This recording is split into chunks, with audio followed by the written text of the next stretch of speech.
Quinta-feira, 23 de junho de 2022. Essa imagem que você vê é ao vivo, tá? Uma imagem extremamente triste. É o adeus ao adolescente Alexson Ricardo Kunjeski, de 13 anos. Aquele adolescente que morreu depois de uma briga na saída da escola na noite da última terça-feira na cidade de Apucarana. Você vê aí amigos, familiares, o seu Carlos ali, o avô, a mãe, a dona Aline. É um momento de muita tristeza, esse velório que começou ainda na noite de ontem e seguiu até agora há pouco. Nossa equipe acompanhou o cortejo, a chegada do corpo ao cemitério, o avô aí em primeiro plano. É um momento difícil, tá? A gente teve informação ontem em primeira mão aqui de que o Alexson tinha problemas cardíacos. A princípio, lá no Instituto Médico Legal de Apucarana, onde foi feita a necropsia do corpo, não encontraram marcas de violência. Mas isso tudo está sendo apurado, o laudo definitivo não saiu, a polícia está nessa história, até porque ele foi agredido por pelo menos outros 4 jovens numa briga que envolveu alunos de 2 escolas. Nesse momento, lá no cemitério Cristo Rei, em Apucarana, está o nosso repórter cinematográfico Elido Piva, que faz essas imagens que você vê agora, e o repórter Rafael Machado, que acompanha esse caso desde ontem. São 11h52, Rafa, esse sepultamento acontece um pouco depois do previsto, até porque as despedidas, o velório, esse caso causou uma comoção na cidade inteira. Tudo isso acabou durando mais do que o previsto, né? Muita gente foi até o cemitério, muita gente ainda está chegando por aí, né, Rafa? Boa tarde. Boa tarde, Juliano. Boa tarde a todos que nos acompanham. Esse caso chocou a cidade de Apucarana, Juliano. Não somente a comunidade escolar, mas principalmente pessoas que conheciam o Alexson. E aqui, familiares, amigos, professores também, membros aí da escola que ele frequentava, o Colégio Estadual Padre José Canali, que é cívico-militar aqui em Apucarana, estão aqui prestando as últimas homenagens a um ambiente completamente de consternação. Eles não acreditam no que aconteceu, né, Juliano? E os familiares estão muito tristes, mas pedindo justiça para esse caso. O velório, conforme você disse, durou toda a madrugada, começou ontem ainda por volta das 6h30 da tarde e hoje cedo estava programado o sepultamento às 11 horas da manhã, mas por conta, né, Juliano, das últimas homenagens, a gente viu aí o seu Carlos, né, o avô que ajudou a criar, na verdade criou o Alexson por 13 anos aí da vida dele, muito consternado. Ele inclusive falou com a nossa equipe, daqui a pouco a gente vai ver a entrevista dele exclusiva junto com outros parentes, todos aqui completamente desacreditados, viu, Juliano? E realmente um sentimento aí de saudade, de tristeza, de um vazio que vai demorar bastante para ser preenchido. Vamos fazer o seguinte, são 11h54, pode manter essa imagem em tela cheia. E eu quero agora relembrar esse caso para você que de repente ontem não acompanhou o noticiário, para você que quer entender o que aconteceu. Como assim, Juliano, esse adolescente de 13 anos acabou perdendo a vida? O Alexson saiu da escola, ele estudava lá no Colégio Cívico-Militar Padre José Canali. Saiu da escola, a 2 quarteirões do colégio, ele teria começado a briga com um jovem. Nesse momento, amigos desse jovem chegaram, pelo menos outros 4, e ele passou a ser agredido por 5 jovens. Sobe o som, por favor, destas imagens que mostram a briga. A gente borrou, obviamente, violência intensa, todos adolescentes. Muita gente por lá e todo mundo só se preocupava em filmar. Filmar e incentivar a briga, ninguém separou não. De repente, vizinhos que estavam próximos ali perceberam a situação, viram o Alexson, esse adolescente de 13 anos desacordado, chamaram o SEAT, chamaram o SAMU. Eu tenho as imagens que mostram a tentativa dos socorristas de ressuscitarem este adolescente. Ele já estava, gente, desacordado. Eles fizeram manobras cardíacas, há um momento em que estão fazendo ali a massagem cardiorrespiratória. Ele foi colocado na ambulância, mas antes de chegar ao Hospital da Providência, ele infelizmente já foi dado como morto. Ele infelizmente morreu. A gente mostrava aqui uma entrevista dada pela mãe, a dona Aline, a uma rádio lá de Apucarana, e ela disse, olha, o meu filho tinha problemas cardíacos. E tudo indica, até pelo que disse o delegado responsável pelo caso ontem pra gente, que em função do estresse das agressões, tudo que estava acontecendo ali, ele pode ter infartado, uma vez que os ferimentos encontrados no corpo, de acordo com a necropsia, não seriam suficientes para a morte. Mas tudo isso está sendo investigado pela polícia, tá? Me dá as imagens ao vivo novamente lá do cemitério. O Rafa, a gente conversava agora há pouco com você, com o nosso Eliandro Piva, e eu sei que houve toda uma comoção nesse velório, ao fim, a chegada de um padre, uma oração, até que esse cortejo foi feito, pouco mais de 2 que aconteceu. Até por conta da própria família, né, da privacidade, a família autorizou, né, os jornalistas, né, que estão cobrindo esse caso a acompanhar aqui o sepultamento, mas eles pediram realmente uma cerimônia um pouco mais reservada, até porque o Alexson era querido por bastante gente, não somente na escola, mas também no bairro onde ele morava, ali no Jardim Ponta Grossa, mas a família fez essa solicitação realmente para que as pessoas mais próximas pudessem acompanhar esse sepultamento. Juliano. Não, isso é até um sinal de respeito, né? E a gente, obviamente, está entendendo isso, a gente está mostrando aquelas imagens, mas quando você vê as pessoas mais próximas, é porque o nosso repórter cinematográfico está aproximando as imagens. Mas você viu ali, o Rafa está distante, é um momento de despedida dos familiares. Me dá as imagens de novo lá do cemitério, ó. A gente está preservando isso e isso é fundamental, esse respeito. Lá no velório, o repórter Rafael Machado conversou com algumas pessoas importantes que amavam o Alexson e que estão num momento muito difícil com essa despedida. Você falou com algumas tias dele, né, Rafa? Exatamente, Juliana. Assim que a nossa equipe chegou lá, a família do Alexson, né, as tias, também a madrasta e também o avô dele, o seu Carlos, procuraram imediatamente a nossa equipe porque eles tinham vontade de falar e se mostraram completamente revoltados com a conclusão, pelo menos até o momento, da Polícia Civil, de que ele não teria marcas de agressões aí por todo o corpo, o que foi contestado nessas entrevistas que nós fizemos com exclusividade lá no velório, na capela mortuária aí do Jardim Ponta Grossa.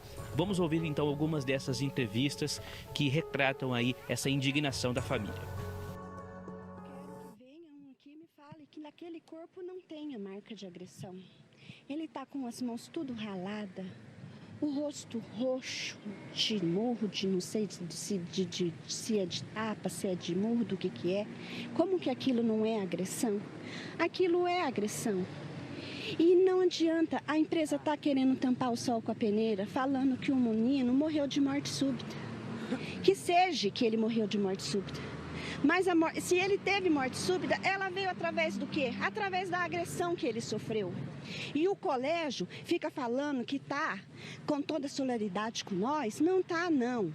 Eles estão querendo tirar o deles da reta, porque eles podiam ter evitado isso, que foi perto do colégio. Muita gente falou que ele chegou na porta do colégio e pediu socorro para entrar para dentro e falaram que da porta para fora eles não podiam fazer nada. Eles podiam ter socorrido o menino e não fizeram. O rosto dele tá machucado, tá com hematomas.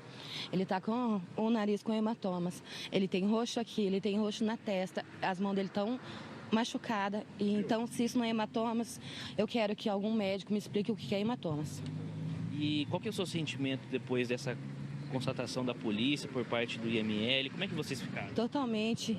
Nós estamos se sentindo injustiçada. Nós não queremos que a morte do meu sobrinho fique impune. Nós queremos os culpados. Ele foi agredido. Foi 6 delinquentes que agrediram meu sobrinho, que mataram meu sobrinho. Que ele nunca mais vai levantar dali. Meus pais, eu não sei se vão conseguir se recuperar depois disso. Gente, ó, só para deixar claro, ontem, em primeira mão aqui no nosso Balanço Geral, o delegado responsável pela apuração dessa história, ele falou comigo ao vivo e foi ele que disse, olha, eu não tenho laudo em mãos, mas eu conversei. Deixa a imagem para mim aí na família, Japa, o nosso Eliandro Piva que está no local, a gente está com você ao vivo o tempo todo, deixa a imagem na família, por favor. Ontem o delegado trouxe a informação aqui, em primeira mão, de que o perito teria dito a ele, de forma informal ali, no momento em que fazia a necropsia, que não haviam marcas aparentes de violência. E, por conta dele ter problemas cardíacos, era sim a possibilidade de que ele teria morrido em decorrência de um infarto. Isso é garantido? Isso já é o resultado final da necropsia? Não! Essa foi uma informação que o delegado trouxe em primeira mão ontem aqui no Balanço Geral, mas essa história está sendo apurada em detalhes. 12:01. Rafa, você conversou também com a madrasta do Alexson e ela também falou a respeito da perda desse adolescente. Sim, Juliano, a Andressa, ela também conversou com a gente, né? Ela é uma graça do Alexson e ela falou um pouco mais sobre qual teria sido o motivo dessa briga que infelizmente terminou na morte do estudante de 13 anos.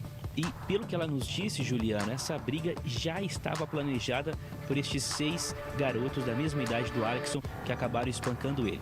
Vamos ouvir então a entrevista.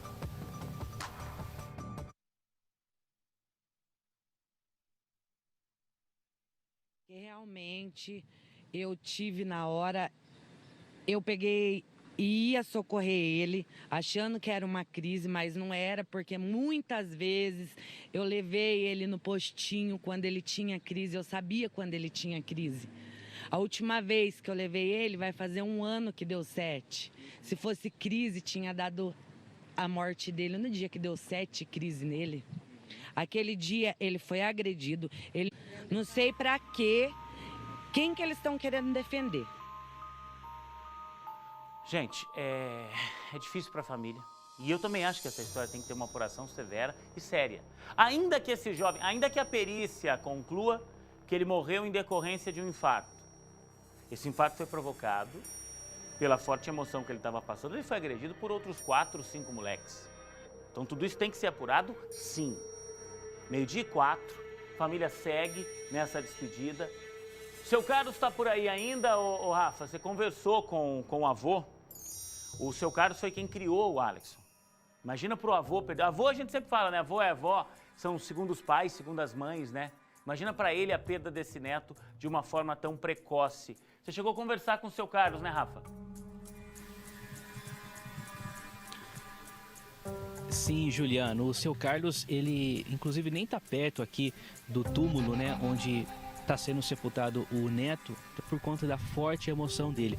Quando ele foi até a gente, deu a entrevista, estava passando mal, mas queria falar, pedindo justiça para este crime. Vamos acompanhar a entrevista então do seu Carlos. Ele estava saindo do colégio militar, que devia ter ali polícia ali para cuidar deles ali. Qual o nome militar? Você estava esperando ele em casa? Eu estava em casa, chegou um colega. Ó, o Alex está ali desmaiado ali na frente do postinho ali, ó. Eles saíram tudo correndo. Eles mataram. Ele é meu filho, porque é meu neto, mas eu que criava ele. E é meu filho. Ele era tudo para mim. Era meu companheiro de tudo. Nós andávamos de bicicleta junto, ele me abraçava. Ele era tudo pra mim, meu neto. E eles mataram ele. E eu sei quem foi. E não pode ficar impune isso. Falaram que foi o que mesmo? Quis falar. Coisa natural. Eles falaram que foi tipo... Infarto. Crise, infarto, né? É, mas não foi. O senhor não tem dúvida de que ele morreu pelo espancamento? Não tenho dúvida. Nenhuma. Eu vi o rostinho dele, descobri ele tudo ali, tinha marca, marca aqui no rosto, de machucado, na cabeça. Eles mataram ele. Quero que fique impune, porque pode acontecer. Diz que esses moleques ficavam lá aproveitando os mais coitadinhos, os mais moleques mais coitados. E ele foi defender um amiguinho, porque... Gente, não é fácil para essa família. A gente conversou agora há pouco com o delegado que está investigando essa história. Ele disse que não tem de ontem para hoje nenhuma novidade desse caso, nada mais que ele possa acrescentar. Esse laudo definitivo do Instituto Médico Legal, ele não saiu. Sai a certidão de óbito, né, o atestado de óbito que autoriza o sepultamento, mas não saiu ainda esse documento que vai atestar a real causa da morte. Em alguns casos é necessário que seja feito até um exame lá no Laboratório Central LACEN em Curitiba, né? Bom, aqui a gente tem a dona Aline, a mãe, e o desespero, tá? E o desespero dela ao estar sepultando o filho. Por aí as coisas estão chegando ao fim, essas homenagens e aquela história. Vai restar dor para a família, Rafa, até que a justiça seja feita, até que eles deixam muito claro isso. Eles querem a punição dos responsáveis pela morte do Alexson. E aí a gente não pode deixar de ressaltar, Rafa, que se tratam de adolescentes. E em se tratando de adolescentes, o Código Penal brasileiro é extremamente brando, ainda que responsabilidades venham a ser imputadas, né? Exatamente, Juliano. A conclusão prova disso é que os adolescentes envolvidos aí nessa briga, eles foram ouvidos, mas acabaram sendo liberados pela Polícia Civil justamente por conta dessa legislação que você acabou mencionando. Aqui no cemitério Cristo Rei, aqui continua um misto, né, Juliano, de muita saudade, tristeza e incredulidade até mesmo com o que aconteceu até o momento. Os familiares, realmente, o que vai restar para eles é esse sentimento de boas lembranças do Alexson e também o sentimento de justiça, desejo por justiça para que esses adolescentes, realmente, se for comprovada a participação deles, sejam punidos, Juliano. Obrigado pelos detalhes, Rafa. Daqui a pouco o Rafa volta de Apucarana acompanhando uma outra história e a gente vai seguir de olho nesse caso aqui, nas investigações da polícia em torno da morte desse adolescente de 13 anos, tá? Mais uma vez, meus sentimentos à família, 12:08.